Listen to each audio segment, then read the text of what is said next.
Karibu tena mtazamaji wa Manyuzi TV kuendelea kupata dondoo za kimichezo kutokea hapa. Bwana, katika kuelekea mchezo wa dabi ya Kariakoo ambao umepangwa kuchezwa Mei 3, 2026 siku ya Jumapili, baada ya kuonekana vuta ni kuvute zimekuwa nyingi za waamuzi pamoja na kutamani mechi hiyo kuchezeshwa na waamuzi kutoka nje ya nchi ya Tanzania, bodi ya ligi hii leo imeweza kuita press conference na kutangaza waamuzi ambao watahusika kuchezesha mechi hiyo ya dabi ya Kariakoo katika ligi kuu NBC Tanzania bara, ambayo imekuwa ikisubiriwa kwa hamu na pande zote mbili, kwa upande wa klabu ya soka ya Simba Sports Club pamoja na Young African Sports Club, ambapo waamuzi katika mchezo huo watatokea katika nchi ya Morocco. Huyu hapa mkurugenzi mkuu kutoka TPLB akifafanua zaidi kuhusiana na waamuzi ambao watachezesha mechi ya dabi ya Kariakoo. Kusimamia mchezo huo. Mwamuzi wa kati ni Bwana Hamza El Farek kutoka Morocco.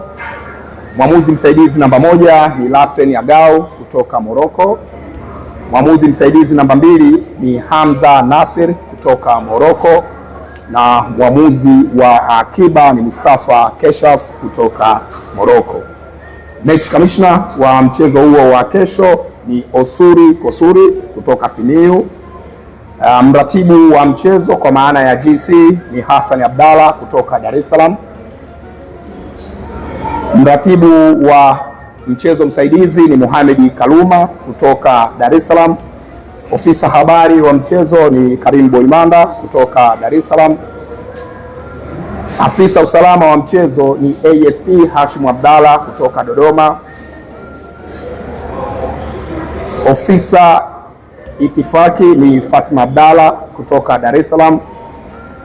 Daktari wa mchezo ni Dr. Elizabeth Isongo kutoka Dar es Salaam.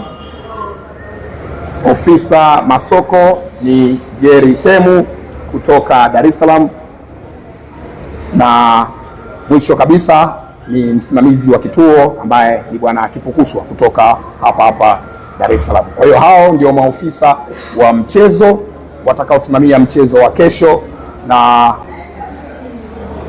kwa kumalizia ni wakumbushe wadau wote watakaokata tiketi ama waliokata tiketi kushuhudia mchezo huo, basi wajitahidi kufuata kanuni pamoja na sheria na miongozo yote inayotolewa na TFF na bodi ya ligi kuu Tanzania kwa ajili ya kuhakikisha tunachokifuata pale ni burudani, tunapata burudani, tunaondoka kwa amani na kurejea makwetu kwa amani.